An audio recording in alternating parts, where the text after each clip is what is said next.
बिस्मिल्लाहिर्रहमानिर्रहीम। अस्सलाम वालेकुम डियर स्टूडेंट्स, मैं हूं आपका फ़िज़िक्स टीचर तलहा नूर और आज का हमारा टॉपिक जो है वो बहुत इंटरेस्टिंग और इम्पोर्टेंट भी है। तो आइए आज के अपने लेक्चर को स्टार्ट करते हैं, that is related about ripple tank. तो स्टूडेंट्स, रिपल टैंक स्टार्ट करने से पहले हमें रिपल टैंक की डिफ़ाइन पता होनी चाहिए कि रिपल टैंक हम बेसिकली कहते किसको हैं। रिपल टैंक की कुछ कंस्ट्रक्शन जो आपके सामने मैंने ड्रॉ की है, और रिपल टैंक यूज़ किस लिए होता है, हम इसके अंदर एक शैलो वाटर यूज़ करते हैं और वाटर वेव्स को जनरेट करते हैं, और उन वाटर वेव्स की जो कैरेक्टरिस्टिक्स होती हैं कि वो किस तरह की हैं, रिफ्लेक्टेड वेव हैं या रिफ्लेक्टेड हैं या कि डायफ्रैक्टेड हैं। तो ये तीनों फिनोमेनास को डिस्कस करते हैं इसके अंदर।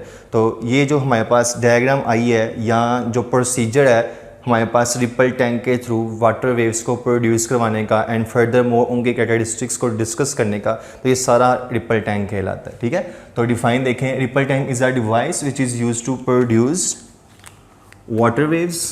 पहला काम हमारा है जी, इसके अंदर हमने वाटर वेव्स को प्रोड्यूस करना है, एंड द सेकेंड वन इसकी कैरेक्टरिस्टिक्स को स्टडी करना है। ठीक है, तो मैं आपको इससे पहले कंस्ट्रक्शन बताता हूँ इसकी कि कंस्ट्रक्शन क्या है। कंस्ट्रक्शन में हमारे पास एक रेक्टेंगुलर ट्रे है, ये जो आपको नज़र आ रही है पूरी, ये एक रेक्टेंगुलर ट्रे ली है हमने, और उसके साथ एक आयरन स्टैंड है। ये आयरन स्टैंड है जिसके साथ ये जो ऑसिलेटिंग पैडल होता है ये फिक्स्ड किया होता है हमने। देन स्टूडेंट्स, वाटर टैंक होता है, ये पूरा एक वाटर टैंक है, और उसके साथ ऊपर हमने एक electric lamp as a bulb के तौर पर अटैच किया होता है कि जब उसकी रोशनी जो है रेज़ इसके ऊपर फॉल करती हैं और नीचे हमारे पास स्क्रीन के ऊपर एक पैटर्न बना शुरू होता है, उसी को हमने डिस्कस करना होता है। ठीक है, उसके बाद पावर सप्लाई है। पावर सप्लाई से हम इस ऑसिलेटिंग पैडल को रन करते हैं जिसकी वजह से इसके अंदर वाइब्रेशन कॉज होती हैं। ओके, 6 पे आता है हमारे पास ऑसिलेटिंग पैडल। ऑसिलेटिंग पैडल का मैंने अभी आपको बताया कि ये जब वाइब्रेट करता है तो इसकी वाइब्रेशन से इस टैंक के अंदर जो है वो वेव्स जनरेट होती हैं। तो स्टूडेंट्स, इसको डिस्कस करते हैं, डायग्राम को देखें। डायग्राम में हमारे पास क्या है कि हमने एक पावर सप्लाई ली है और उस पावर सप्लाई को अटैच किया हुआ है हमने ऑसिलेटिंग पैडल के साथ। ठीक है, अब ये जो सारी आपके पास रिपल टैंक की कंस्ट्रक्शन नज़र आ रही है, इसके अंदर आपने सिर्फ शैलो वाटर लेना है। शैलो वाटर मीन कि इतना वाटर आपने इसके अंदर डालना है कि इसकी सरफेस जो है वो सिर्फ गीली हो जाए, वेट हो जाए।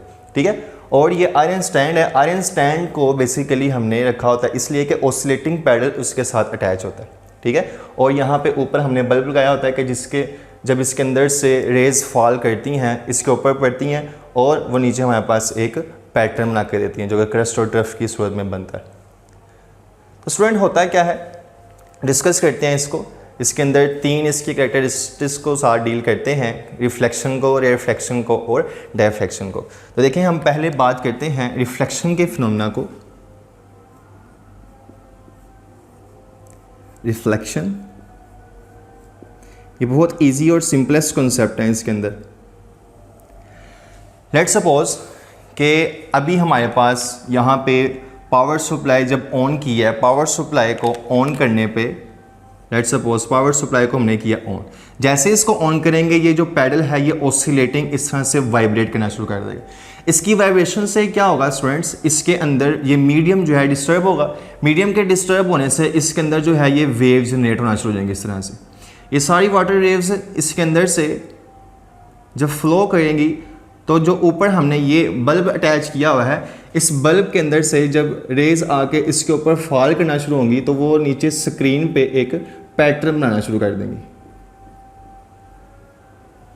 ये जब इसके ऊपर फॉल कर रही है रेज आके तो ये नीचे हमारे पास एक रिदमेटिक पैटर्न बना है स्क्रीन के ऊपर जो कि क्रस्ट और ट्रफ की सूरत में ब्राइट और डार्क फ्रिंजेस बन रही हैं। ठीक है, ये स्क्रीन के ऊपर हम इसका पैटर्न ऑब्जर्व कर लेते हैं। उसके बाद क्या करते हैं, रिफ्लेक्शन का फिनोमेना इसके अंदर परफॉर्म करते हैं। रिफ्लेक्शन में हमने पढ़ा था कि इसकी एक छोटी सी कंडीशन सिर्फ हमने याद रखनी है, एंगल ऑफ इंसिडेंस जो होता है वो बराबर होता है जी एंगल ऑफ रिफ्लेक्शन के। Angle of incidence is equals to the angle of reflection. Okay, अब यहाँ पे क्या होता है, हम इसके अंदर कोई भी एक जो है स्लिट प्लेस कर देते हैं। उस स्लिट की डायरेक्शन भी आप थोड़ी टिल्ट कर दें या बिल्कुल स्ट्रेट। लेट्स सपोज कि मैंने एक स्लिट ली है और उसको इसके बिल्कुल प्लेन प्लेस कर दिया। ठीक है जी, ये यहाँ पे इसकी स्लिट प्लेस किया मैंने। अब यहाँ पे जब वाटर वेव्स जाएंगी तो टकरा के जब इसके साथ टकराएंगे तो वापस ही अपने ही मीडियम में मूव करना शुरू कर देंगे। रिफ्लेक्शन का फिनोमेना यही है कि जब एक वेव जाए, पहले मीडियम से जाए, टकरा के वापस उसी मीडियम में आ जाए और इस दौरान उसका एंगल ऑफ रिफ्लेक्शन इंसिडेंस जो है वो किसके बराबर हो, एंगल ऑफ रिफ्लेक्शन के, then the phenomena is known as reflection. For example यही पूरा प्रोसीजर हमने यहाँ पे परफॉर्म करना है। लेट्स सपोज के मैं इसे थोड़ा सा टिल्ट करके प्लेस करता हूँ उसी स्लिट को। ये हमारे पास एक स्लिट है। अब यहाँ से जो नंबर ऑफ वाटर वेव्स बन रही हैं, जितनी भी वाटर वेव्स जनरेट हुई, जब वो वाटर वेव्स आके इसकी सरफेस पे टकराएंगी तो टकराने के बाद यहाँ पे इस तरह से इनकी बैंडिंग स्टार्ट हो जाएगी। तो पहले देखें स्टूडेंट, इनकी डायरेक्शन कहाँ पे है। जब वेव आके टकराई है तो इसकी डायरेक्शन पहले यहाँ पे है।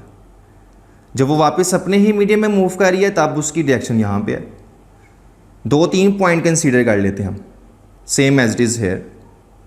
अब ये देखें, इस पॉइंट पे जहाँ पे वेव आके टकराती है इधर हम ड्रा करते हैं नॉर्मल। नॉर्मल क्या होता है, एक ऐसी स्ट्रेट लाइन जो प्लेन के साथ 90 डिग्री का जाविया बनाती है, उसको हम बेसिकली नॉर्मल का नाम देते हैं। ठीक है स्टूडेंट्स, तो यहाँ पे नॉर्मल ड्रा किया। नॉर्मल से हमें क्या पता चलता है जी, एंगल ऑफ इंसिडेंस बिलोंग करते हैं हम इससे, और दूसरा angle of the reflection. Same as it is आप यहाँ पे नॉर्मल ड्रा करें और ऑब्जर्व करेंगे आप कि जिस एंगल के साथ वेव गई है टकरा के वापस उसी एंगल पे आ गई है। तो ये पहली कैरेक्टरिस्टिक्स आती है रिपल टैंक के अंदर जो कि रिफ्लेक्शन की है। ठीक है स्टूडेंट्स, दूसरी कैरेक्टरिस्टिक्स को डिस्कस करते हैं। दूसरी कैरेक्टरिस्टिक्स है जी रिफ्रैक्शन की। रिफ्रैक्शन, ये भी स्टूडेंट बहुत आसान है, रिफ्रैक्शन का फिनोमेना भी।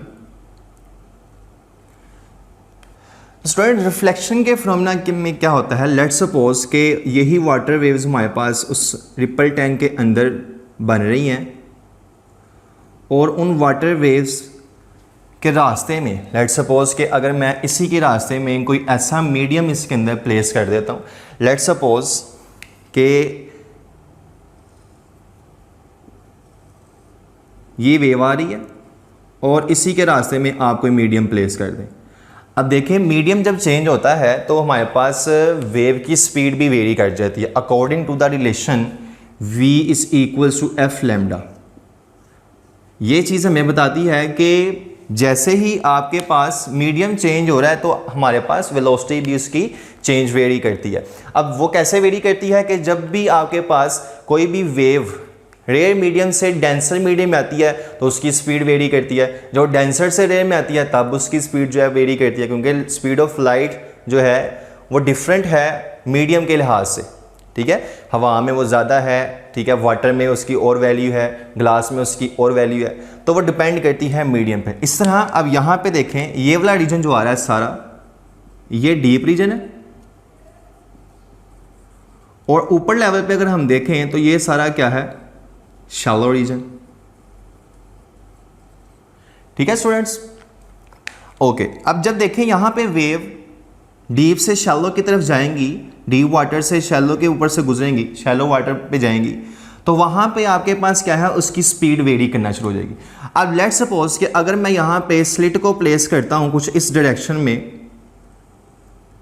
ठीक है, स्लिट को प्लेस करता हूँ कुछ इस डायरेक्शन में, तो वेव भी जो है with the passage of time जब इसके अंदर से गुजरेंगी तो वो भी अपनी डायरेक्शन को क्या कर लेंगी, चेंज कर लेंगी। अब उसकी स्पीड भी चेंज हो गई है due to changing the medium. अब चूंकि वो दूसरे मीडियम, एक मीडियम से निकल के डीप से निकल के शैलो की तरफ गई है, जिसकी वजह से उसकी वेव भी क्या हो गई है, चेंज हो गई है। तो आप यहाँ पे इसका एंगल चेक करें, अगर इस डायरेक्शन में वेव गई है और जब रिफ्रैक्ट हुई है तो उसकी डायरेक्शन जो है वो चेंज हो गई है। अब तो यहाँ पे अगर हम इसका नॉर्म चेक करें, लेट्स सपोज कि इस पॉइंट पे हम इसका नॉर्मल ड्रा करें और देखें कि एंगल ऑफ इंसिडेंस जो है और एंगल ऑफ रिफ्लेक्शन दोनों में डिफरेंस है। ठीक है, एंगल ऑफ रिफ्लेक्शन जो है वो बड़ा होता है as compare to the angle of incidence, क्योंकि लाइट रे जो है वो रिफ्लेक्ट कर गई है। ठीक है स्टूडेंट्स, तो ये फिनोमेना हमारे पास आता है रिफ्लेक्शन के अंदर कि जब लाइट रे या वाटर वेव जो है एक मीडियम से गुजरे, टकरा के दूसरे मीडियम में ही बेंड कर जाए तो वो रिफ्लेक्शन का फिनोमेना है। जब लाइट रे या वाटर वेव जो है टकरा के वापस अपने ही मीडियम में आ जाती हैं तो इसको हम रिफ्लेक्शन का फिनोमेना कहते हैं। ये रिफ्लेक्शन और रिफ्रैक्शन आप चैप्टर नंबर 12 ऑप्टिकल्स इंस्ट्रूमेंट्स के अंदर भी पढ़ेंगे, सारा उसने वहाँ पे यही बताया हुआ ऑप्टिक्स के अंदर। ठीक है, ये बहुत इंपॉर्टेंट लॉन्ग सवाल है उस चैप्टर के अंदर। तो स्टूडेंट लास्ट इसकी कैरेक्टरिस्टिक्स डिस्कस करते हैं डायफ्रैक्शन की। डायफ्रैक्शन स्टूडेंट, डायफ्रैक्शन में क्या होता है? देखें, पहले डायफ्रैक्शन की डिफाइन देखते हैं कि जब भी वाटर वेव जो है अपने ऑब्स्टेकल्स के गिर्द बेंड करना शुरू कर देती है तो वो डायफ्रैक्शन का फिनोमेना कहलाता है। फॉर एग्जांपल, यही मेरे पास पूरा प्रोसीजर है, ये जितने भी हमने प्रोसीजर किए हैं रिफ्लेक्शन का, रिफ्रैक्शन का, बेसिकली ये इस रिपल टैंक के अंदर ही सारा प्रोसीजर परफॉर्म करवाया जाता है। लेट्स सपोज कि ये हमारे पास इसकी बाउंड्री है रिपल टैंक की। अब इस रिपल टैंक की बाउंड्री पे हमने क्या किया, इसके अंदर एक इस तरह से स्लिट्स को एडजस्ट किया कि उनके दरमियान सेंटर में एक गैप छोड़ दिया हमने, ठीक है। ये इसके ऑब्स्टेकल्स बन गए, दो स्लिट्स को प्लेस किया। अब देखें, जब वाटर वेव्स इसके अंदर बनेगी, ये वाटर वेव जो हैं बिल्कुल सीधी मूव करती हुई आ रही हैं। जब आके इनके इस ऑब्स्टेकल्स पे टकराएंगी, यहाँ पे जब ये वेव टकराएगी तो क्या करेगी ये वेव, इसके ही एजेस के गिर्द बेंड होना शुरू हो जाएगी कुछ इस तरह से। अब वेव जो है वो उसके किनारों के गिर्द क्या हो रही है स्टूडेंट्स, बेंड होना शुरू हो गई है। तो bending of water waves around its obstacles is known as diffraction, ठीक है स्टूडेंट्स। तो देखें हमारे पास फिर उसका कुछ पैटर्न जो है वो इस तरह से वो बनना शुरू हो जाएगा कि वेव आपके पास जिस डायरेक्शन में गई है, डायरेक्शन तो वही है, लेकिन क्या हो रही है, वो अपने ही ऑब्स्टेकल्स के गिर्द बेंड करना शुरू कर दिया उसने। तो ये जो फिनोमेना हमारे पास आ रहा है ये डायफ्रैक्शन का फिनोमेना होगा। अगर मैं स्लिट्स को यहाँ पे डिस्टेंस इसका इंक्रीज कर देता हूँ तो वेव जो है वो पहले ही ज़्यादा स्कैटर्ड होना शुरू हो जाएगी, ठीक है। लेकिन जैसे जैसे वो फ्लो कर रही है तो हमारे पास उसका रेडियस जो है वो एक्सपैंड होता जा रहा है, ठीक हो गया स्टूडेंट्स। तो ये जो है रिपल टैंक की सारी कंस्ट्रक्शन है और हमने क्या किया, इस ऑसिलेटिंग पैडल को वाइब्रेट करके उसके अंदर वाटर वेव्स को जनरेट करवाया और वाटर वेव्स को जनरेट करने के बाद और ये तीन उसकी हमने फिर कैरेक्टरिस्टिक्स को भी डिस्कस किया है कि उसकी कैरेक्टरिस्टिक्स क्या हैं और कैसे कैसे उनको स्टडी किया जा सकता है। तो स्टूडेंट्स ये था हमारा आज का topic that is related about the ripple tank. तो स्टूडेंट्स जिन्होंने अभी तक इस चैनल को सब्सक्राइब नहीं किया वो मेरे चैनल को अभी सब्सक्राइब करें और बेल आइकन को प्रेस करना ना भूलिएगा ताकि हर वीडियो का नोटिफिकेशन आप तक पहुंचता रहे और जुड़े रहिए मेरे चैनल के साथ। तब तक के लिए इजाज़त दीजिए, अल्लाह हाफिज़।